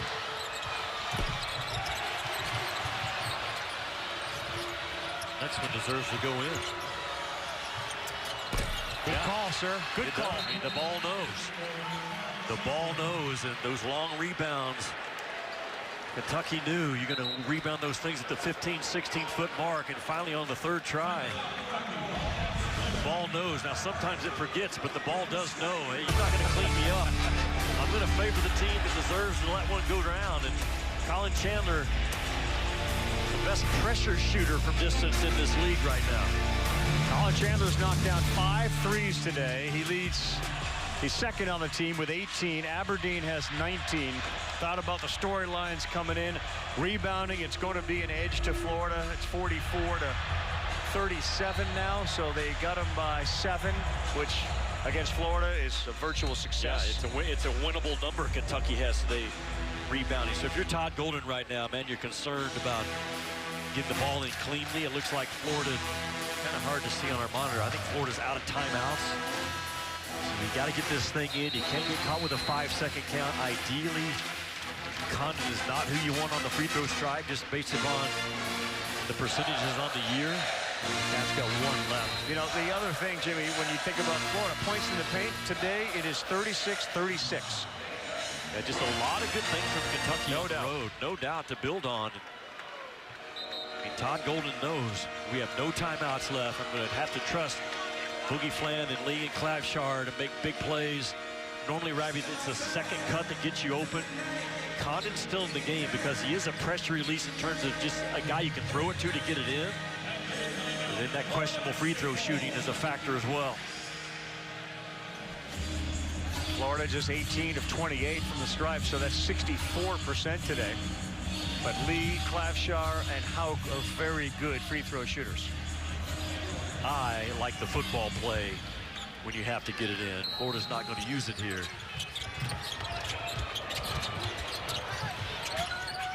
They had a chance to pin him, and they didn't do it. Here's Lee, and he is not going to go with the alley-oop to Hauk. And how about Clavshar? That's just a play that absolutely wins games for you, because he was covered up, but he was smart enough to post up in that corner and get his defender on his backside. Simple play, hard play, tough play, just to get it in. That last time out, Jimmy, instead of being charged to Florida, it was charged to Kentucky. They are out of timeouts. So now Florida has one. I thought they did it. Caught me by surprise when I looked at it.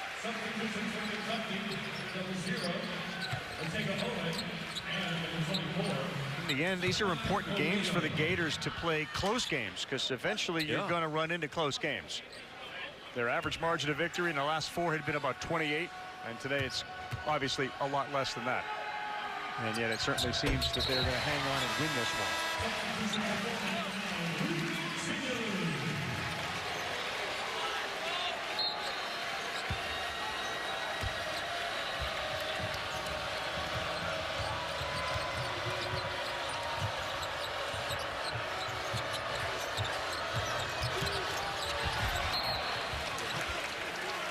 Aberdeen begging Don Daly to blow the whistle. And a reminder, a huge showdown. Number 6, LSU. Number 3, South Carolina at 8:30 Eastern Time. Edwards and Flau'jae Johnson headlining a team that is loaded. Both teams loaded with superstar talent. Yeah, it would be an upset, but if LSU were to win that game, I know they're on home floor, South Carolina could potentially come off the 1-seed line right now with 2 or 3 weeks to go.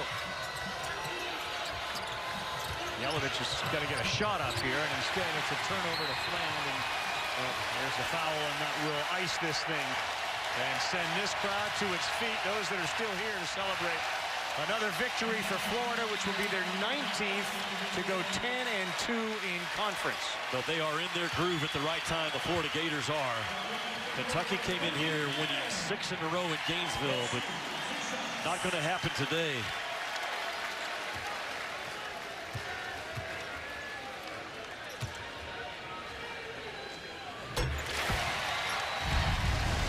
There's Todd Golden, man. He's all about the culture of this place. They certainly appreciate having somebody so young that has built this thing so quickly. I asked him, relative to when you first got here, how's this atmosphere? He chuckled for a few minutes. Are you kidding me? It's not even recognizable. Well, the Auburn loss was good for Florida. And it kind of sent the message, we're not good enough just to show up and go through the motions and think we're going to dominate people. And that's exactly the lesson that was learned by Todd Golden and his guys. But they play hard, man. You don't dominate defensively on the glass like they do without Big Valentine's on Valentine's Day. And that's one thing that we probably don't talk enough about Florida, just the all-out effort that those dudes bring in. If they didn't bring it today, there was a good chance that Kentucky was going to roll in here and upset them, because Kentucky wasn't outplayed in this game on a effort level. I think you look at the tape, which you know Pope and his staff will do, and they'll see we made just a lot of mental errors, open shots against a team that now is a legitimate three-point threat when Clavshar and Lee are on the floor. No longer can you just focus on the bigs. You can't do it. No, those back-to-back threes by Clavshar were the separators in this game. And Florida inching closer and closer to be a 30% or higher three-point shooting team. I think they'll get there. I think they will. It's worth mentioning. Why is that important? We've never had a national champion shoot 30% or less as a team from the three-point line. And if Florida gets to that marker higher, they are certainly right there. That being said, if you say, Todd, are you worried about your three-point shooting? His answer is going to be no. No, he's not worried because he's got the most dominant offense and rebounding team in the country. Those are play calls, those missed threes right now for the Florida Gators. I also think he's got confidence in Clavshar and Lee. Find me two better guys that can shoot threes. Todd Golden has confidence. He's got a swagger. Florida plays with a moxie. He can rub folks the wrong ways. At the end of the day, he won a national title before he turned 40. One of just a handful of active coaches who have won championships. The Gators will do it. 92-83, your final score. And they move to 10-2 and put Kentucky 2 games behind them in the SEC. Arkansas will get their shot later. Will they stay within striking distance? Final thought, Jimmy? Well, I think Florida is what they are. You know coming in, there's no secrets. They're going to pound you on the glass. They're going to suffocate you defensively. And big body after big body wear you out. A game effort by Kentucky led by Aberdeen's 19. But the outside shooting was special. And they were 5 in double figures, led by Lee's 22. For Jimmy Dykes, Scotty Matthews, our producer, I'm Carl Ravitch. Our entire crew says thanks for joining us. 92-83.